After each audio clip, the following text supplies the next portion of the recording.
Comienza nuestro espacio de conversación. Invitamos a nuestros panelistas cada mañana a tratar de analizar y darle contexto y profundidad a la contingencia. Están con nosotros Nicole Cardoch, ex subsecretaria general de Gobierno. ¿Cómo estás, Nicole? ¿Qué tal? Hola, muy bien. Gracias por estar con nosotros. Bienvenida. Y Eric Latorre, cientista político y director del Magíster de Administración Pública en la Universidad Autónoma. ¿Cómo estás, Eric? Muy bien. Bienvenido. Mucho ánimo. Gracias por acompañarnos. Es un día viernes. Vamos, es viernes, queda poco ya para el fin de semana. Hay vacaciones de invierno, ¿no? Los niños empezaron con vacaciones de Ya invierno, parten, ¿no? sí, ellos sí. Sí, en algunas regiones también, como que También. se adelantó, así que harto ánimo ahí. Yo no tengo hijos, así que harto ánimo a los padres que van a estar. Es verdad, esa es otra tarea, ¿eh? Sí. Oye, partamos analizando los últimos antecedentes sobre la situación de los menores haitianos que ingresaron a Chile presuntamente de manera irregular, y lo dejo en condicional porque esta es una investigación que está abierta, hay antecedentes que se están recopilando, el Ministerio Público está haciendo su trabajo, la Contraloría el suyo también, por eso lo dejo condicionado. En los últimos antecedentes que tenemos antes de darle la palabra, el ministro Arrau afirmaba que por el momento no hay denuncia de presunta desgracia, eso lo comentábamos en los titulares y parece súper importante. Han sido hallados ya algunos menores, con trabajo municipal también de por medio que ha permitido dar con el paradero de algunos de ellos. Y está en curso el trabajo de la Fiscalía por un lado y de la Contraloría por otro para abordar este tema. Pero evidentemente que hay un trabajo político también, o un análisis político más bien importante. Nicole, partamos con tu visión sobre cómo abordar este caso que, ha generado mucha preocupación, naturalmente. Sí, es evidente que genera mucha preocupación. Creo que acá los hechos que en algún momento se comenzaron a denunciar son hechos gravísimos, por tanto tiene que haber investigaciones. Hay investigaciones en curso de las distintas instituciones y yo creo que eso hay que destacarlo. También hay que poner un contexto de cómo vive la población haitiana. Hay una migración haitiana a nuestro país desde hace ya varios años a propósito de un clima, de un Estado fallido por completo en Haití. Entonces, sí, yo creo que es importante dar ese contexto para no caer como en una revictimización de la comunidad haitiana, de la vulneración que viven y no seguir efectivamente con esa vulneración acá. Es importante también decir, hay denuncias y investigaciones en curso. Sí. Esto es un preinforme de la Contraloría. Los preinformes, todos quienes hemos trabajado en la administración pública, y sobre todo yo que fui jefa de servicio, sé que los preinformes son, primero, secretos, que eso es importante porque no te cuenta sobre la realidad final de ciertas situaciones, sino que se les pide a los organismos públicos entregar más antecedentes para dilucidar. Yo creo que eso es importante. Lo segundo que es importante es que ya la información a través de las oficinas locales de la niñez ha ido llegando a los distintos municipios donde efectivamente se tenía el domicilio registrado y se han ido encontrando a los niños. Y el tercer antecedente, diría yo, que es bien importante analizar, es que los distintos voceros de la comunidad haitiana en Chile nos han dicho, y han estado ya con estos 2 días más de recabar antecedentes, han estado manifestando de que no hay ninguna denuncia de niños perdidos. Eso es súper importante porque es una comunidad bien organizada. Súper organizada, una comunidad que tiene una migración en Chile ya desde hace más de 10 años, a propósito, vuelvo a decir, de una situación de un Estado fallido, una crisis humanitaria a todo nivel que se vive en Haití. Entonces es importante, yo creo que escuchemos a la comunidad haitiana, que no revictimicemos, que apoyemos las investigaciones en curso y que finalmente pongamos el foco y la preocupación donde tiene que estar, sin sacar ningún rédito político de una situación tan dramática. Y yo quiero eso dejarlo de manifiesto porque estamos hablando de niños, estamos hablando de la trazabilidad de dónde están esos niños que se han ido encontrando, pero por sobre todo no podemos ocupar una situación tan delicada como es el bienestar de nuestros niños para sacar algún tipo de rédito político de esta situación. Eric. A ver, yo creo que efectivamente, y comparto que aquí hay un tema de fondo que son los niños, digamos, que es lo primero. Yo creo que había un cierto manejo, un alarmismo, yo creo un poquito exagerado, hay que ser justo, porque primero a mí me llamó la atención, primero comparto donde se filtra el informe, eso no debiera ocurrir, digamos, porque los informes tienen un derecho a réplica final, digamos, de la Contraloría, hace los reparos finales, puede escuchar al servicio. Y eso es muy común y muchas veces levanta muchas observaciones en base a lo que finalmente dice el servicio. Lo segundo es que me llamó la atención que la trazabilidad de los niños no es tan compleja. y se hizo una especie, a mi juicio, de sobrereacción, porque lo primero tú puedes trazarlo en el registro civil. Hay 30 días después que entran legalmente a Chile para que obtengan cédula de identidad. Entonces, tú ya ahí tienes una primera trazabilidad. Segundo, una vez que entran legales a Chile, hay una obligación de que sean incorporados a los servicios de salud y a los servicios de educación. Entonces, ahí ya tienes 2 entidades más que podrían eventualmente identificarlo. Más allá de otros registros como desarrollo social, etcétera. Entonces, yo creo que habría que haber partido por decir, ok, Estado empieza a entregarme información, tenemos servicios y probablemente hubiera ocurrido más rápido y más eficientemente lo que está pasando, que empiezan a aparecer. Ahora, pero hay que buscarlos, por supuesto, tenemos que tener la lista completa. Sí, claro, no puede haber ninguno que no tengamos, y hasta ahora la lista completa no está. Entonces ahí hay una labor pendiente. Ahora, dicho eso, acá hay varias cosas que aparentemente no funcionaron bien. ¿Cómo cuáles? Previamente, digamos. O sea, por ejemplo, el director de Migraciones, con un memorando que establece que se pueden levantar o flexibilizar ciertos requisitos para ingreso al país de parte de niños. Eso está complejo, hay que revisarlo con detalle, no solo por el hecho en sí mismo, sino porque la migración es un problema que, si bien, y esperemos que se detenga la ola migratoria, es un problema y es un tema que debe ser tratado con la suficiente orden, porque es un tema de derechos fundamentales, digamos. O sea, el migrante está siempre, sobre todo el migrante que viene por reunificación o que viene en situaciones tan críticas como las que hay en Haití, viene con derechos fundamentales vulnerados, pues el Estado chileno no le puede vulnerar derechos de nuevo de alguna manera, digamos. Es muy delicado la situación. Y dicho todo eso, o sea, yo creo que hay que revisar lo que pasó, buscar las responsabilidades administrativas eventuales, pero tampoco causando alarma pública, parece que quizá causar alarma exagerada. Es que eso es bien importante porque se genera una alarma en un contexto donde hemos tenido otros casos de trata de personas, digamos, sí, claro, ¿no? Asociado al Tren de Aragua, por ejemplo. Hay muchas investigaciones y esas sí han llegado a comprobar que efectivamente estas organizaciones criminales buscan negocios también en la trata de personas. Y ese contexto quizás fue lo que levanta más alarma respecto a la situación de estos menores de edad. Ahora, respecto a las responsabilidades políticas, que era lo que mencionabas tú, Nicole, ¿tú crees que es posible separar ambas cosas y no llegar a ese ámbito? Porque rápidamente esta semana surgen acusaciones hacia la forma en la que el gobierno anterior trató este tema, a la responsabilidad que pudo haber tenido el Servicio Nacional de Migraciones, dirigido por Luis Taller, a la forma en la que se trató el asunto migratorio, etcétera. ¿Es posible hacer esa separación, digamos, responsablemente, poniendo el foco en los menores, pero evitar ese otro análisis político? Sí, es lo que yo sé que es difícil en un contexto donde el debate político de la contingencia está ultra polarizado. Y está ultra polarizado en 2 extremos que son generar constantes alarmas respecto a ciertas situaciones que hay que tomarlas en su gravedad, que vuelvo a decir son gravísimas, el tipo de denuncias que ha llegado, pero en lo concreto se está avanzando en esto que, vuelvo a decir, es un preinforme que da un listado de 60 y tantos niños y niñas, no los cientos o los miles que se ha hablado en algún otro momento, y se está generando esa trazabilidad, que los organismos están generando esa trazabilidad. El preinforme, efectivamente, la Contraloría, es para que las instituciones hagan esta trazabilidad. Sí. Yo creo que es difícil a veces pedirle al debate contingente más responsabilidad, pero yo creo que es urgente.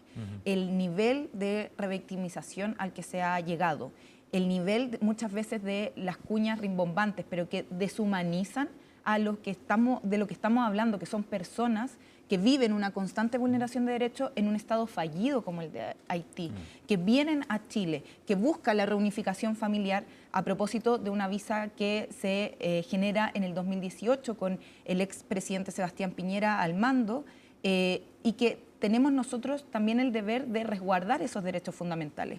Yo creo que, si bien se han escuchado varias cosas en el debate, esperaría un poquito más de calma, más de responsabilidad, de que se haga las investigaciones que se tienen que hacer. Creo que es una buena medida lo que se hizo ayer de parte del gobierno de citar a los distintos poderes del Estado, porque acá todos podemos colaborar de alguna forma, pero yo creo que también nos abre la posibilidad como país de generar un debate sobre migración distinto al que se venía dando.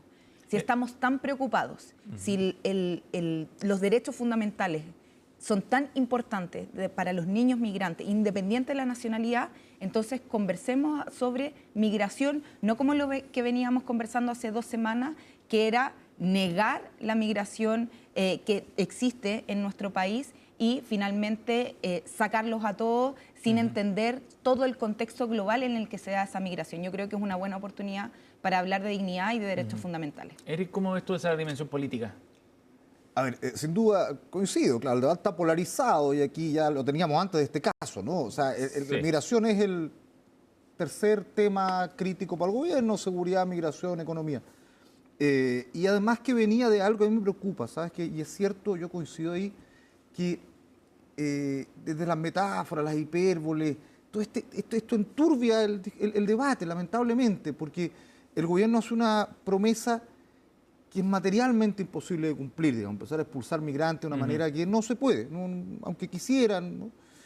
Por consiguiente, el gobierno tiene que buscar una salida política para poder ordenar esto y dimensionarlo y abordarlo de manera concreta y práctica, que es lo que nadie quiere decir. A ver, es como el elefante al medio de la cristalería, que no queremos decir que tenemos que regularizar, llámelo como quiera. Pero, ¿Ese es el camino? pero es el único camino. Entonces usted no puede sacar 300.000 migrantes del país. Es imposible. No puede. Y el problema es que mientras usted más migrantes tenga irregulares, lo que estamos viendo hoy día en concreto, por ejemplo, que son personas expuestas a la trata, son personas expuestas al abuso. Y muchos de ellos, y el otro problema que tenemos grave, muchas personas en Chile no tenemos identificadas, operan en el crimen organizado.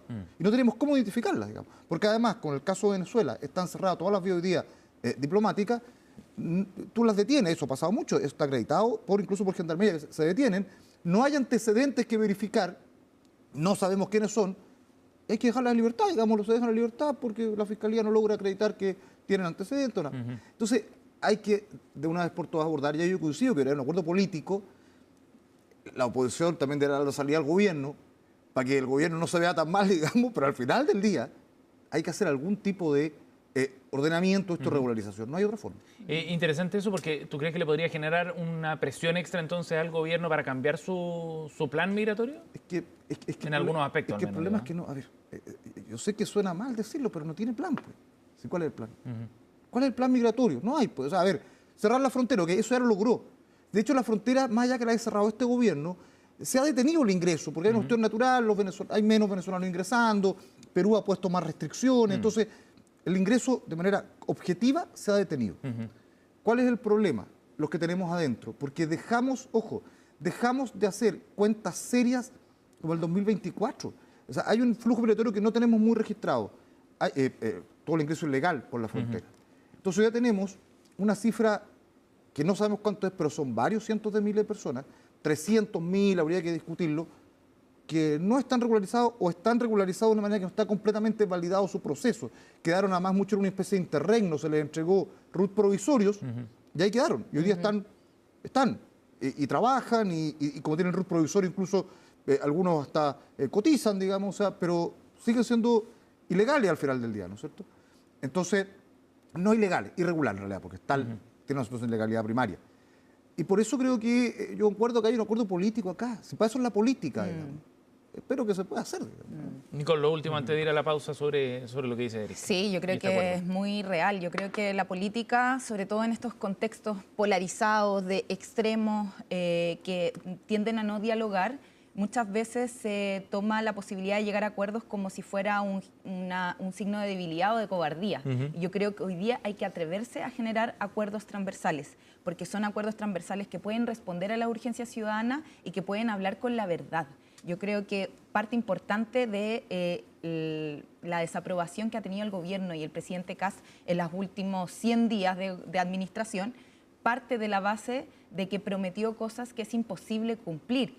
Si el gobierno quisiera expulsar a los 300.000 migrantes irregulares al ritmo que lo ha venido haciendo durante estos 100 días, nos quedan al menos 100 años más para ver esas expulsiones. Entonces yo creo que eso es importante. Y además dejar claro que en el gobierno anterior se hizo un trabajo de inteligencia a propósito de las fronteras, fronteras que estaban completamente desactualizadas en lo que refería a la materia de controlar la migración.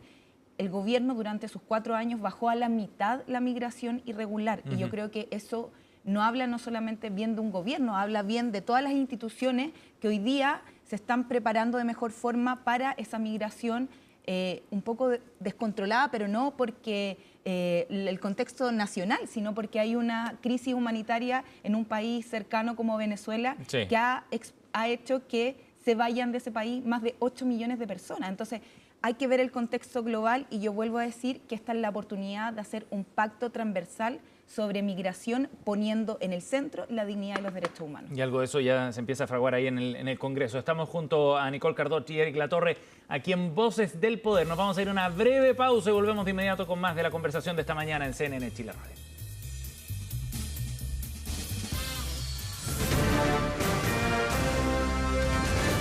Hacemos una pausa y ya regresamos con CNN Chile Radio, AM.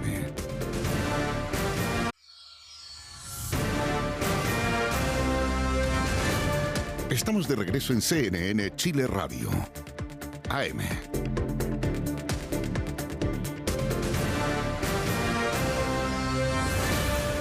Ya estamos de vuelta, seguimos en nuestro panel de conversación de esta mañana, Voces del Poder. Aquí en CNN Chile Radio están con nosotros Eric Latorre y Nicole Cardot.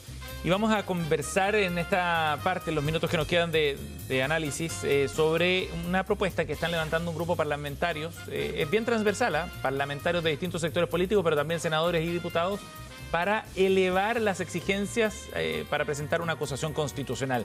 Esto a propósito de la acusación en contra del exministro Grau y de la sensación que hay de que estamos en una suerte de espiral de acusaciones, ¿no? Y del uso que se le ha dado.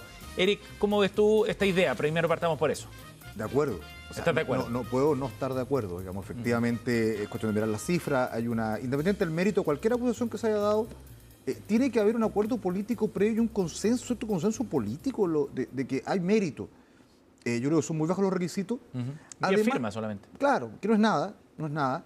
Pero además yo te diría, tal vez sería buena una discusión, aunque no creo que se dé, una discusión más de fondo respecto al cómo se construye en Chile una acusación constitucional, porque Chile tiene una legislación al respecto que quedó una especie de interregno entre, es una acusación política, pero muy, y esto es propio de la Constitución del 80, muy orientada sobre la base de elementos jurídicos, tienen que ser muy claramente, eventualmente probados. Pero la Constitución es, a mi juicio, imprecisa y bastante imprecisa al respecto. Por consiguiente, como que no se decidió que esto fuera una acusación mucho más en derecho o una acusación a estructura mucho más política, donde nos salimos un poco los aspectos jurídicos y efectivamente una cuestión más política.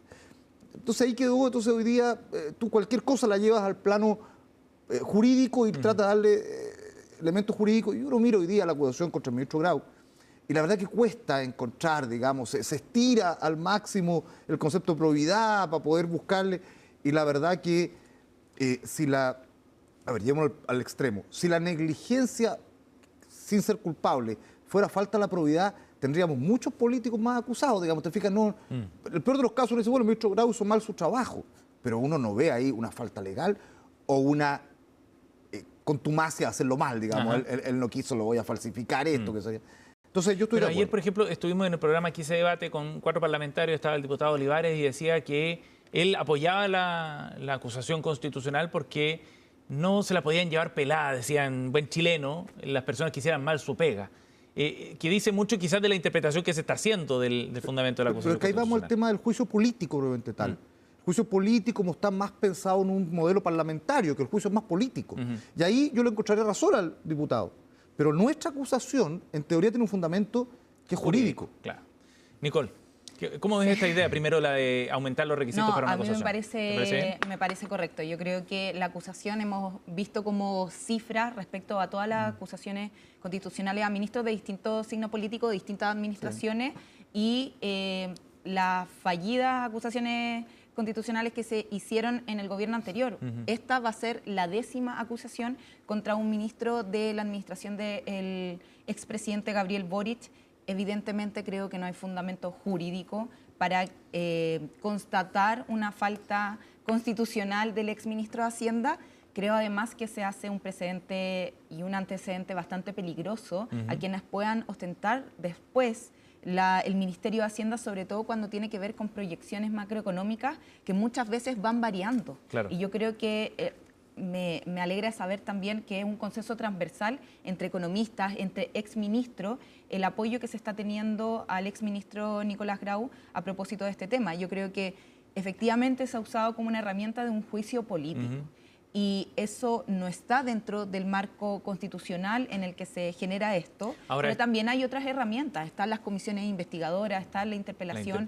Creo que evidentemente necesitamos un Congreso que suba los requisitos, que converse bien sobre esta materia y se pongan algunas obligaciones a un Parlamento que yo creo que muy fácilmente hace uso de estas acusaciones constitucionales y finalmente es una herramienta que queda solamente en estos pequeños juicios políticos, como bien decía el diputado Olivares, y lo demostraba. Ahora, Nicole, de todas maneras, tú mencionabas, son 10 acusaciones ya en contra de exministros del gobierno del presidente Boric, pero este espiral, si es que existe, no comenzó en el gobierno anterior tampoco, ¿no? Viene del gobierno del presidente Piñera y quizás un poco antes incluso también, el segundo gobierno de la presidenta Bachelet. Sí, lo que muestran... O sea, estamos como en un círculo vicioso, digamos, hace un buen rato. Así es, y yo creo que es importante poner esta responsabilidad tanto cuando uno está en el gobierno como cuando uno está en la oposición. Y yo creo que es un buen momento, a propósito de este proyecto que es transversal, de conversarlo, de llegar a ciertas posiciones comunes,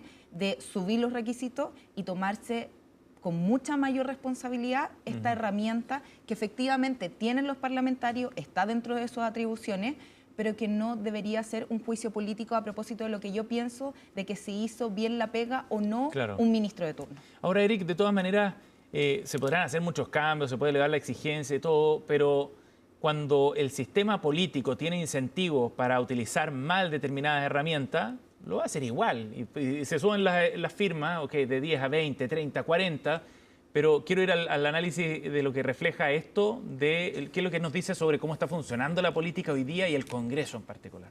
A ver, ¿cuándo parten las acusaciones constitucionales de manera de esta especie de rally por acusaciones? Cuando se empieza a fragmentar el sistema político, ¿no es cierto? Cuando llegamos a un esquema que tenemos más de 20 partidos, ¿no es cierto? Y el incentivo para un partido, fíjate, el incentivo de un partido pequeño o un partido que quiere buscar algún tipo de figuración, es fácil, junta 10 firmas y tienes una acusación constitucional y te da una visibilidad muy importante. Si tú eventualmente ganas esa acusación o genera debate, tú puedes quedar como el único que resuelve. El duro. De hecho, surge en el Partido Nacional Libertario, perdona. Claro, y el Partido Nacional Libertario tiene un incentivo, tiene que diferenciarse al gobierno actual. El Partido Nacional Libertario tiene un gran desafío político que es ser el Kast de Piñera, digamos. Ellos son el Kaiser de Kast, digamos. Entonces, y eso te lleva más a la derecha. Y el Partido Nacional Libertario, fíjate, hasta ahora está siendo un poquito subsumido por el gobierno, está perdiendo protagonismo, un partido que está complicado porque tampoco puede ser tan duro con el propio gobierno. Entonces, parece una buena oportunidad en esa línea golpear al gobierno anterior, digamos. Entonces, el problema de fondo, a mi juicio, no está. Hay que hacer esto. Yo estoy de acuerdo con subir los requisitos, hay que precisar a lo mejor incluso constitucionalmente el alcance de la acusación constitucional, mejorar sin duda la interpelación, que terminó siendo, yo creo, una buena idea que muy mal implementada, tiene poco sentido, se toma incluso poco en serio las interpelaciones en muchos casos. Pero el tema de fondo está en el sistema político y en los incentivos del sistema político y cómo estamos normando el sistema político y cómo estamos generando los incentivos para que existan coaliciones más sólidas. Aquí hay equilibrios. Una cosa es pasar de un sistema binominal que incentivaba que hubiera dos bloques o dos bloques similares a dos grandes partidos, a un sistema totalmente fragmentado que no es capaz de poner ninguna barrera y donde los parlamentarios tienen un incentivo brutal, y tenemos varios de ellos, a operar como free riders y es muy rentable. Entonces, yo creo que es una suma de cosas, no es solamente cambiar el modelo de acusación. Claro. Nicole, ¿cómo ves ese punto tú? Sí, yo creo que hay una realidad del sistema político que, si bien yo estando muy de acuerdo con que se haya avanzado del sistema binominal, porque no permitía efectivamente a movimientos que estaban presentes en la sociedad chilena tener representación política, creo que estamos en un contexto donde la fragmentación, donde los partidos tienen mucho más incentivos en la contingencia para extremar posiciones que llegar a acuerdos. Sí. Y yo tengo una impresión de que eso es más en el ámbito político que en la sociedad chilena. Yo creo que la sociedad chilena no está tan polarizada como sí lo está la política. Y yo creo que hay que ponerse a la altura de la circunstancia. Todas las últimas encuestas nos demuestran, no solamente la desaprobación de la administración de este gobierno en 100 días, que rápidamente llega a niveles de desaprobación que son un poco similares a lo que también sucedió en la administración anterior del expresidente Gabriel Boric, lo que nos habla de un supuesto de un sentimiento ciudadano que es bastante similar, pero por otro lado también desaprueba al Congreso, sobre todo a los representantes que están ahí, que finalmente son electos por todos los chilenos y chilenas. Y yo creo que esa desaprobación refleja una desconexión muchas veces que hay con las preocupaciones de la familia chilena. O sea, que el Congreso haya estado hablando esta semana sobre prohibir un lenguaje inclusivo, sin determinar qué es lenguaje inclusivo, pero que haya estado en esa discusión sobre todas las otras cosas que hoy día están pasando, lo que está ocurriendo, claro. El costo de la vida, la crisis de empleabilidad, que necesitamos abordarla con seriedad, dan un contexto donde hay una clase política, digamos, que está desconectada. Yo creo que hay que reformular eso y ojalá que no se premie a quienes trabajan en esto, como estos llaneros solitarios de la denuncia constante, sino a quienes son capaces hoy día de atreverse a llegar a acuerdos por el bienestar de los chilenos y chilenas. Y ahí vendrán algunas pruebas en el Congreso en torno a ese tema, ¿no? En relación, por ejemplo, a la acusación constitucional por un lado, pero también a la mega reforma, estaba pensando ahí en el Senado. Eric Latorre y Nicole Cardoch junto a nosotros esta mañana. Gracias, Eric. Gracias, Muchas Nicole. gracias. Buen fin de semana, que esté muy bien. Nos vamos a ir a una pausa, son las 10:06, la temperatura en Santiago de 8,9 grados, los cielos están más o menos cubiertos acá en la capital para una máxima de 21 que se espera el día de hoy en la región metropolitana. Pausa y ya seguimos con más.